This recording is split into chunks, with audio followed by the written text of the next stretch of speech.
যারা এখনো ইভিএম এ ভোট দিতে পারে না, বুঝে না ঠিক মতো, তারপরে ইভিএম এ ভোট দেয় না, তার পিয়ার বুঝবে কি করে?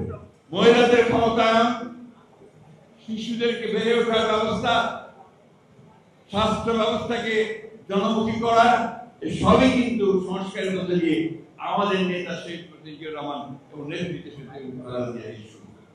আজকে খুব কষ্ট পাই যখন শুনছি, পত্রপত্রিকা দেখছি শহীদ জিয়ার প্রতিষ্ঠিত শিশু একাডেমিকে তার এখনকার যে জায়গায় ভবন আছে সেগুলিকে সরিয়ে ফেলা।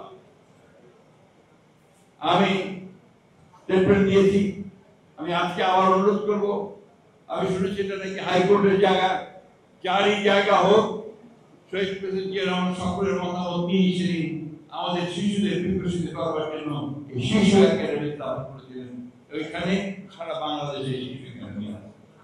এই সংস্কারগুলো তো আমাদের এই দলের বিএনপি, আমরা সংস্কারকে ভয় তো পাই না, আমরা সংস্কারকে স্বাগত দিই, তাই না? এখন ধন্যবাদ, 12টা জায়গায় একমত হতে পেরেছি আমরা। সমস্যাটা ওই জায়গায় হয় যখন দেখি নতুন নতুন চিন্তা আসছে, সেই চিন্তাগুলো আমাদের দেশ জাতি ঠিক পরিচিত নয়। এই ব্যাপারে আমি কমেন্ট করবো না, একটা কমেন্ট করতে চাই। এই যে প্রপোর্শনেট রিপ্রেজেন্টেশন বা বাংলা কি বলে, আনুপাতিক হারে প্রতিনিধি আপনার পার্লামেন্টের লোয়ার হাউসে, এটা আমাদের দেশের মানুষ বোঝেই না। তারা বলে পিয়ার কি জিনিস ভাই? যারা এখনো ইভিএম এ ভোট দিতে পারে না, বুঝে না ঠিক মতো, তারপরে ইভিএম এ ভোট দেয় না, তার পিয়ার বুঝবে কি করে? এই চিন্তা ভাবনা থেকে দূরে সরে যেতে হবে। এবং দুঃখজনক ভাবে আমাদের দেশের কয়েকটা রাজনৈতিক দল এটাকে প্রমোট না বন করে বসে আছে, এটা না হলে নির্বাচনে যাব না। কি বলবো বলেন?